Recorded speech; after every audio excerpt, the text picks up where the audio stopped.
Hello, thank you for joining me on our live edition of Between the Spreadsheets. Tax increases, national insurance increasing by 1.25%. And the employer, remember, for you employers, that's not just the employee that has to pay that. You also have to pay an additional 1.25% to fund care. I personally don't think it's a terrible thing.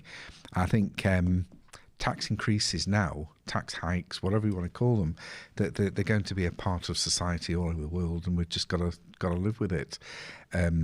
It's not as bad as we think. I mean, the increase means less than £200 extra per year to pay, but if that can stop you or your parents or any elderly relatives having to not get the care that they need in their elderly years, or they're forced to sell homes and you lose everything, maybe it's a small price to pay. I mean, tax has never been popular. No matter what taxes come on us, they're not popular. And there's always that feeling that it's the government wastes money and things could be done on a better way, you know, and they probably could be. But our goal isn't to try and change the world and lobby the government and object to everything. Our goal is to improve our businesses so that we can afford to pay the taxes and actually pay more. What do you think, Graham? Do you think we should improve business, or do you think we should lobby to pay less tax? No. Let's scrap it all. Scrap the whole tax. system. Screw them. Anarchy. I want pure anarchy, mate. I don't think you'd get that. I think people would naturally start trading. I think the idea of tax is that we can fund things that have to be funded on a national basis rather than on a local basis, and to direct funds where they're most needed. If we didn't pay any tax, then it would be up to the powerful giants to decide who's going to get what, who's going to be paid what for. So tax is a leveller and a redistribution of income. Supposedly I agree, it's a leveller. I'm not agreeing on the redistribution. Have you ever paid tax, Graham? One day I will at some point pay taxes. Well, there you go. So it's like it's like a status thing for you, isn't it? I thought because we're in accountancy and bookkeeping and business show, I thought I'd mention something about tax. But my attitude is tax is a necessary evil. We don't want to spend our lives fighting it. We want to improve our businesses so that we actually make more money, and we don't care if we pay a bit more tax. But you know, the world is changing, and we need to change with it. And tonight, I mean, most of today we've been talking to clients, and I think you've been you've been eavesdropping on a couple of meetings. Oh, I'm always hanging around me. But we've been talking about how things have got to change. We've got to adapt to this new world that we live in, and we've all got our different ways of adapting. But I think it's important to realise that things are changing. And so therefore we've got to change with them. I mean, animals can do it. And do you know, animals have actually been shape-shifting. Seriously, they've been... we got all David Icke here and on already. No, nothing like that. Nothing creepy. But animals have been... animals have been adapting to their environment quite quickly, like birds.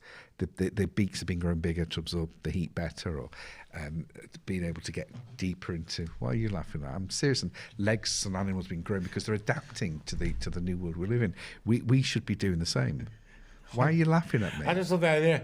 I could do with absorbing some more heat. I have been adapting. Look at that. You've had you've been adapting. I'm putting it on, ready for the winter. Yeah, to keep stuff. Well, it'll be gone by the spring. Do you shave everywhere, Graham? Only when I want to feel special. So you always want to feel special, don't you? But you know, Jeff Bezos and all these very rich people. But he shaves everything, doesn't he? Well, does he? No. He has someone to shave everything. But you know, one of the reasons why they've left they've sort of come away from their directorships and whatever, it's because they're investing so much money now into life extension research over in Silicon Valley. So that they reckon that they're going to increase lifespans, tripling it, and all these billionaires are going to be at the front of it, so they live forever. That is so reassuring for me.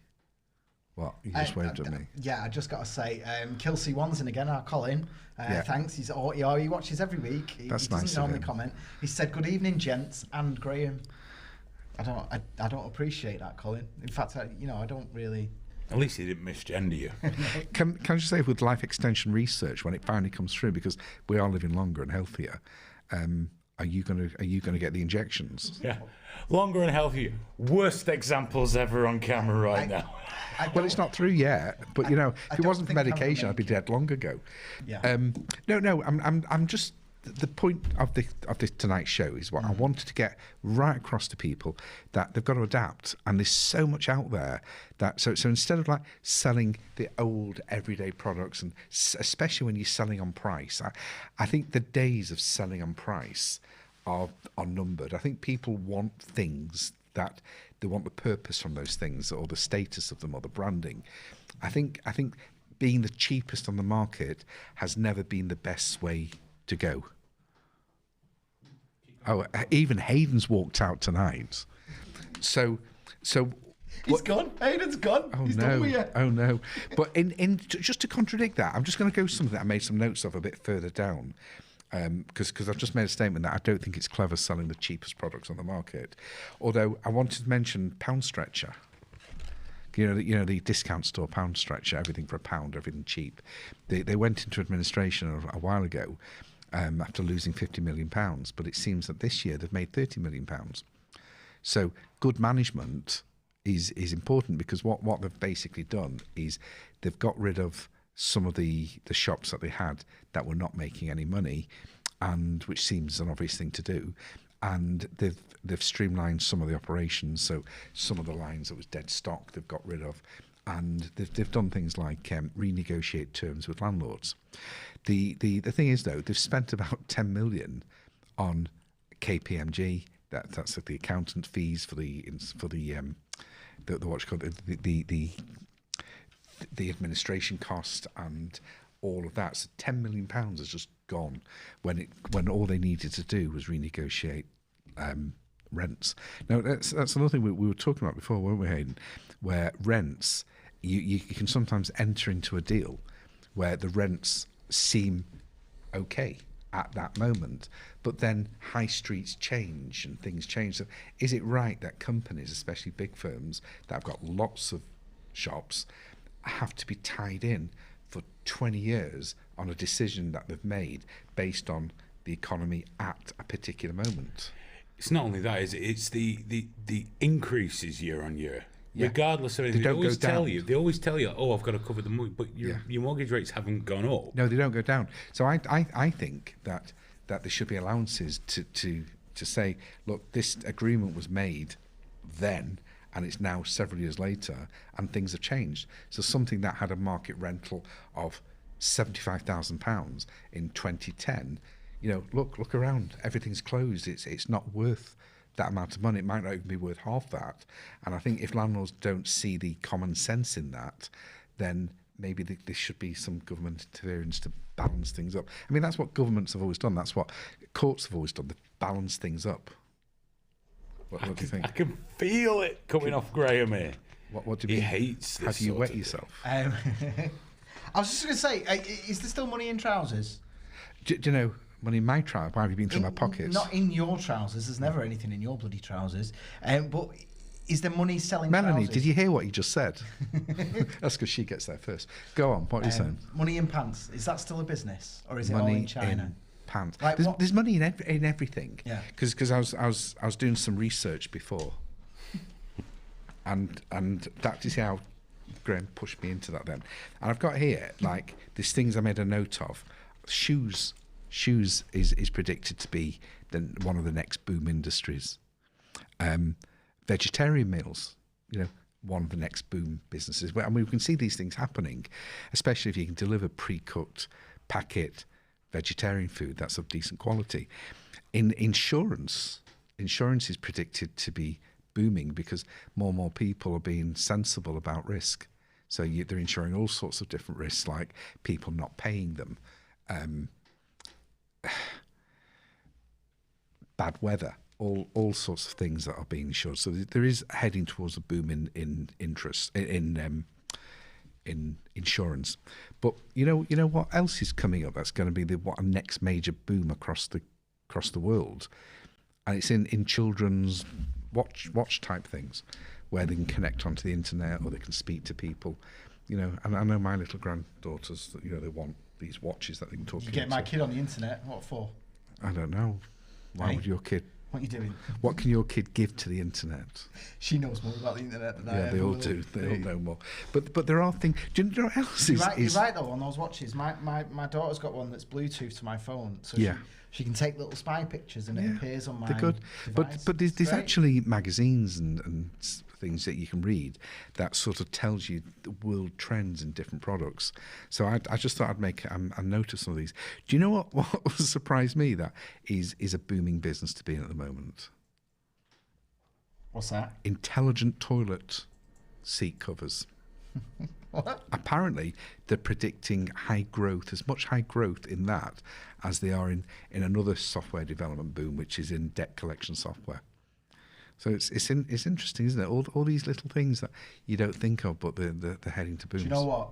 Yes, I can see the toilet seat thing. Because for years and years, everyone's been saying, why don't... They go to Japan, they come home, and they say, why hasn't my toilet Well, there's lots of things. There's loads of things. I mean, I like that. I can't remember. I think I was in China once, and it actually had a talking toilet. And it actually said something like... I always say it said, thank you very much, please may I have another, but it just said thank you, have a nice day, sort of thing. But there's these underwear that has got charcoal built in that absorbs smells. I mean, that is going to take so much fun out of passing wind, especially in lifts. Oh, you try not to laugh at that one. Do you find you get to an age when before you pass wind you've got to make a conscious decision just in case? You have to get in the right place. Well, just in case it's not what you thought it was. Yeah. I'd just appreciate some warning. Yeah, but this is it. You get to that age whether it's a gamble. Yeah, well, sometimes it's not a gamble if you don't have a choice. So, and anyway, I thought I'd mentioned that, but then I was going to mention some new tech that I'm so into people looking up tech, and if you're looking for new ideas, there's so many sources of it. But do you know that Mercedes are bringing out? It's like a little sort of what do you call them? A little like headphone or yarmulke? Not a yarmulke. With an M on it. A yarmulke is a Jewish prayer hat that you're supposed to wear all the time. Do you know why they wear? Do you know why Jewish people wear yarmulkes? I have no idea. It's a little skull cap. It's to say that keep people just broke my pen. It's to keep people humble, to say that there's always somebody above them. Did you have someone in mind that always wears one? Yeah, they were just in your head and you went... Certain person. No, I just couldn't remember. There's like a band that you put on your head with Mercedes, and you can control certain aspects of your car through thought. You'd never get anywhere, would you? No. Man. Can you imagine your bike being controlled by thought? You'd just stare at the lights all day. I can't imagine Graham on the road anyway. It's so angry. You are a bit of a road rage person, aren't you? So angry. Do you know what? I do worry about that. I'm quite chilled behind the wheel, though. I am. I am surprisingly relaxed. Well, that's the thing with the brain thing. You don't drive. I have driven though. When? When I was learning. That doesn't count. Yeah, but I would still. Counts a little bit. You got someone next to you pressing the pedals for you. I had a car and that. I don't want to get into that. Graham, but that sort of driving was it? She took it when she got everything, Stephen. He's been there twice. I got the telly though, and it still works. Not good. 15 years, I'm still using that. Not divorce isn't good for men. The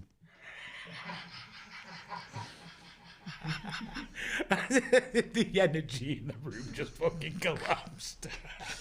I can always tell when clients are getting through a divorce. I'm the first person they call. Yeah. And you can say, oh, are you talking about are things not right? Are you? But don't they feel better when you say, oh, yeah, this is going to be terrible? It's actually not as bad as it used to be. So they say, well, is she going to get everything? And it's like, well, there's ways, but, it's... You Mostly. Mostly, yeah. Your soul's already gone. My so you're wife's told me distinctly, if we get divorced, I'm having the kid. Yeah. And dogs. But not the dogs, no. If she wants the dogs, I get the kid. Oh, no, I get one of the dogs. The faulty one. So, what was it? Shirt. There's just going back to things you can look up. Because remember, a lot of these firms that have got high-tech stuff, they are often looking for distributors, and it's only a case of contacting 50 of them and finding the best one for you, or one that will work with you. And it's a shirt that it monitors your heart. Why have you put jeans up on the screen? We never mentioned jeans. I know we were talking about crossing you with a gorilla to increase intelligence, but... Oh, sorry, just to remind you, don't forget to tell everyone who you interviewed today. Who did I interview today? We interviewed a TV filmmaker who, you'll see the video coming up soon. It's just, if anybody does want to create their own commercials on their own films, it would be a fraction of the normal price. His name was, shit. No, that wasn't his name. Hang on, I've got it written down somewhere. It was just, give me for Billy.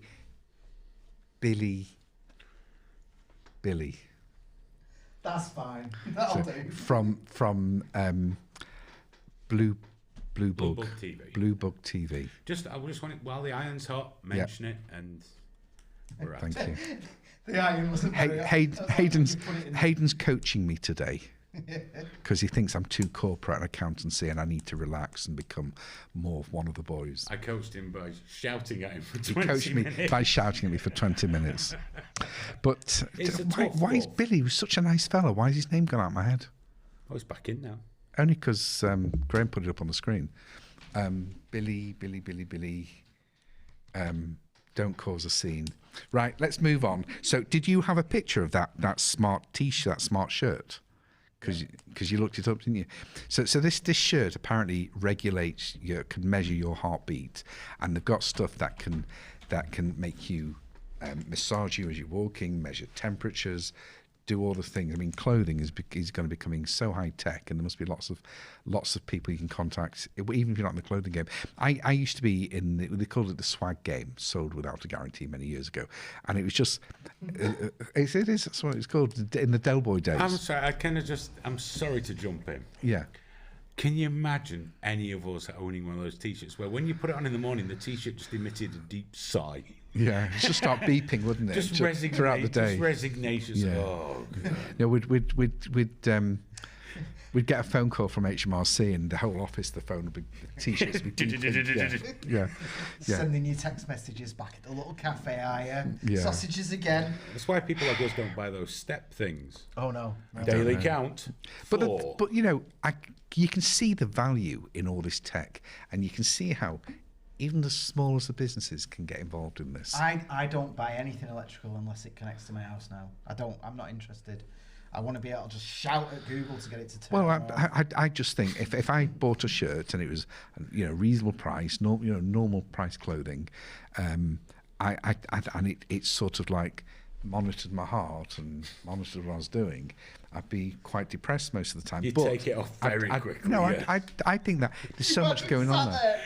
We get in, because he's always here first. We get in, he's just sat there beeping. And then every time that door opens, beep, beep, beep, beep, beep, beep, beep, beep, beep, beep. Well, at least AstraZeneca, the COVID vaccine, may work as a cancer treatment. This is what they're saying. That's handy. Now. Well, this brings to mind. Imagine, look, that the cancer treatment was actually all we needed was chimps with the flu, and that's how we got it. You don't get it. This is repurposing products.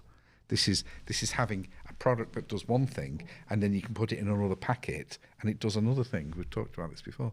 But this is just reusing products. I just thought I'd be clever and use that. Nurofen are the champions at that. Yeah. They have two different types of painkiller. Yeah. But one's branded as for ladies for periods. That's good. It's the identical painkiller to the other one. Yeah. But it costs more. There you go. Marketing. No, it is. It is. Well, I've mentioned booming markets, haven't I? Debt collection software, intelligent toilet seat covers, underwear that captures, it's got carbon filters in it, so it captures unpleasant smells.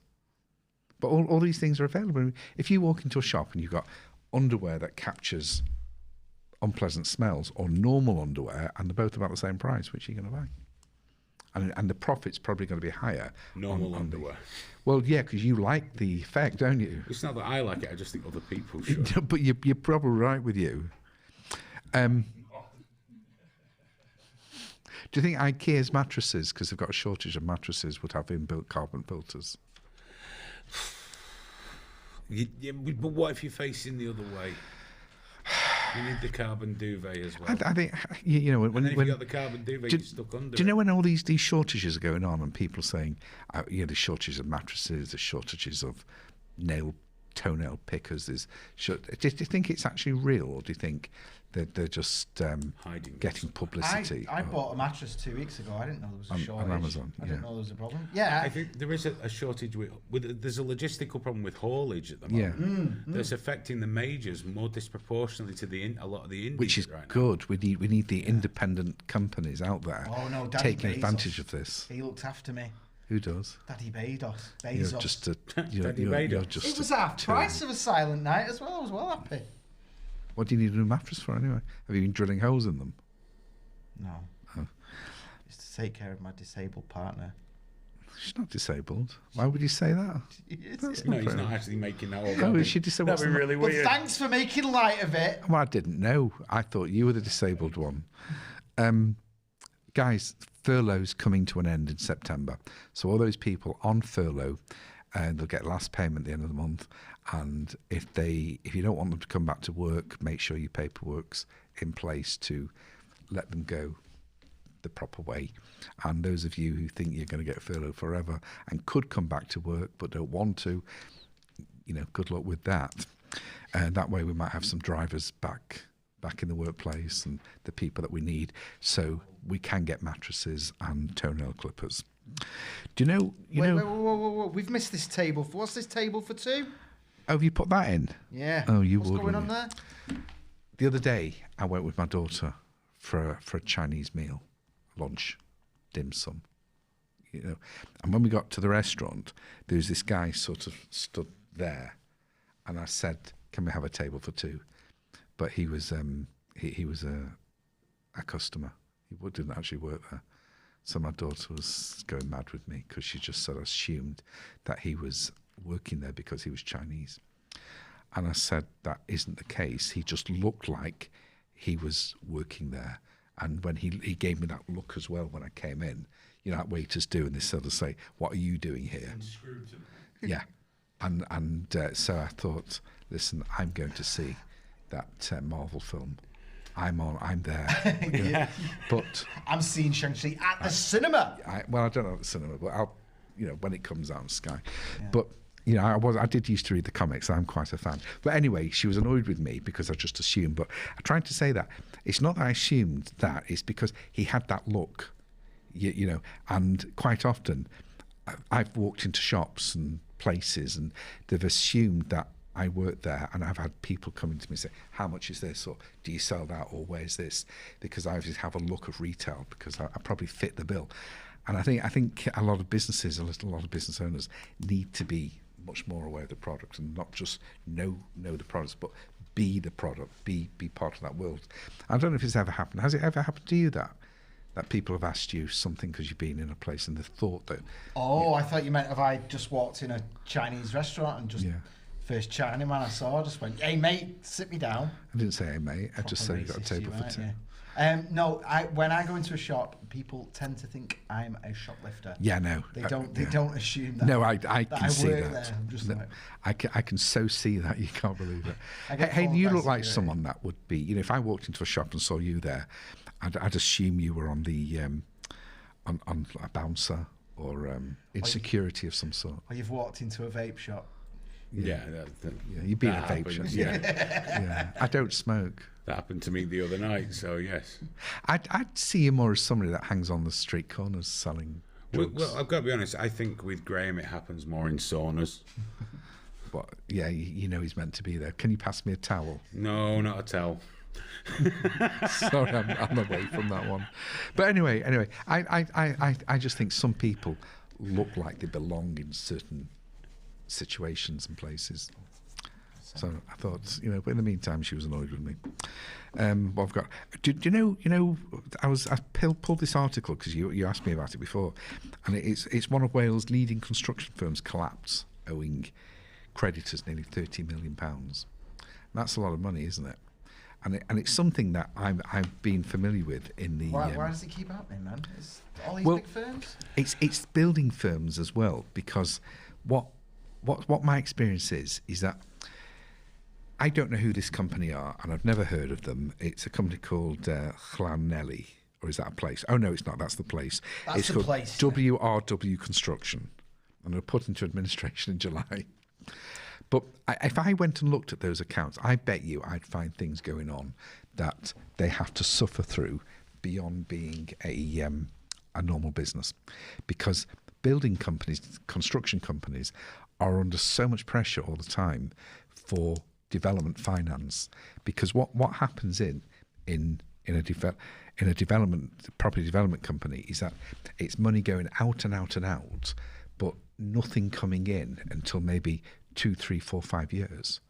And quite often it's the financiers and the bankers that are charging ridiculous interest rates and generally surcharges on this, that and the other, and they're forcing the construction companies to act in a way that is not always sound practice, and then the lending on top of lending. So instead of sitting down and saying, look, this is a 5-year project and this is how much funds are going to be needed in the entire length of the project, they'll say, right, this is what we need to get to phase 1, and they'll lend them £5 million. And then as they get into phase 1, as you know, if you've ever done any small building work at home, costs are never quite what you budgeted for. People let you down, they don't turn up, there's problems with delivery, there's breakages, there's all sorts. So there's always much bigger contingency than you think. But the builder's thinking, well, I can't say that because I won't get the money. And then the finance companies often capitalise on this, and they start charging even more money, and the brokers are earning as well. I've come across building companies that have literally paid millions of pounds in interest charges and brokers' fees. So what chance have they got? Yeah, it's all very well to say, well, they should plan it better, but like everyone, the business people, they're not accountants, and even when they do plan it better, quite often the big finance companies pull the rug from under the feet. And I've experienced it a few times. There was one just before COVID with quite a major northwest building construction company that's been around since the 50s. And when I went through the accounts, the company was very well run. It was just so over leveraged with finance. It was madness. So, it's something to be aware of, and good. It starts with being realistic about the money you need to develop to start with, and maybe an understanding lender. And if you can't get it all sorted out, maybe don't chance it. Maybe do something else. So that was my little gripe with that. But one thing I did want to talk about, but we're running out of time, so we might leave it for next week. And it's looking at what you want out of your business and how to start setting a plan of action. So I was going to say, like, the first thing for you to think of maybe for next week, or if you want to contact me, is how you define success. Now, it's all very Americanism, and it's all a bit wimpy, but it is the right way to look at things. You before you go somewhere, you want to know where it is you want to go and what you're prepared to commit. So we'll talk about that a bit more next week. I'm losing my voice. Probably screaming at Graham this day, because honestly, everything that he could do wrong, he did wrong. And even when Hayden corrected it, he went and did it wrong again. But I don't really know what to say about that. Everything he says, he's completely accurate. Have we got any messages you'd like me to respond to before we say goodnight? Cup of Tea said that he knows a building company that goes bankrupt every 3 years. Yeah. Total Utter Nutter says that high interest is because inflation is devaluing debt. Too many concepts, and I don't understand. It's not quite the point I was making. It's not totally untrue, but it's not the point I was making. That's more a government thing. But anything else? Anything of I don't think we want to put anything else on screen. Okay. No, that was said. It's been a very quick show tonight. Still done our normal just over half an hour. It's gone very smoothly. I've had no real insults from anybody, and for that I thank you. Excuse my voice. Hopefully it'll be back to normal next week. And I want to thank you very much for joining me. So it's good night from me, and who cares about Graham? Good night.